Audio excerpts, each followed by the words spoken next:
ఇది latest big breaking అనుకోవచ్చు. వాస్తవం చెప్పాలంటే నిన్న అర్ధరాత్రి వచ్చినటువంటి చొప్పదండి ఎమ్మెల్యే భార్య ఆత్మహత్య. అల్వాల్లోని ఇంట్లో ఉరివేసుకున్న రూపాదేవి ఆర్థిక ఇబ్బందులతోనే అంటూ ఒక న్యూస్ చూస్తా ఉన్నాం మనం.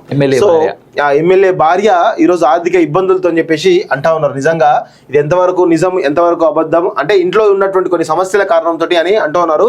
అది ఎంతవరకు నిజం, ఎంతవరకు అబద్ధం అనేది మనకు తెలియాల్సిన అవసరం అయితే ఉంది. కరీంనగర్ జిల్లా చొప్పదండి నియోజకవర్గ కాంగ్రెస్ ఎమ్మెల్యే మేడిపల్లి సత్యం భార్య రూపాదేవి ఆత్మహత్య చేసుకున్నారు.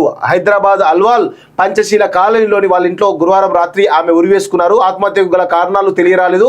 వీరికి 2 పిల్లలు ఉన్నారు. ఘటనా స్థలానికి చేరుకున్న పోలీసులు కేసు నమోదు చేసి విచారణ చేపట్టారు. రూపాదేవి ఉపాధ్యాయురాలుగా పనిచేస్తున్నారు. ఆర్థిక ఇబ్బందుల వల్లే ఆత్మహత్య చేసుకున్నట్లు పోలీసులు అనుమానిస్తున్నారు. విషయం తెలిసిన ఎమ్మెల్యే సత్యం హుటాహుటిన హైదరాబాద్ బయలుదేరి వెళ్లారు.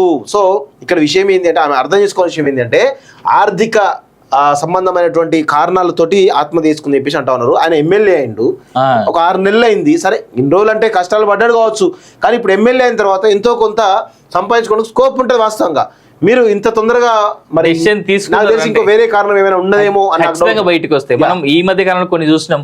పేరెంట్స్ ఇంట్లో నుంచి అమ్మాయిలు మిస్ అవ్వడం, లేదంటే ఇంట్లో నుంచి పిల్లలు మిస్ అవ్వడం, దాని తర్వాత పేరెంట్స్ అఘాయిత్యాలైంది, దాని తర్వాత తెలిసిన ఇంకా వేరే అఘాయిత్యాలైంది అనేటువంటిది. సో ఏంటా అనేటువంటి రానటువంటి రోజులు చూస్తే కానీ మనకు తెలియదు.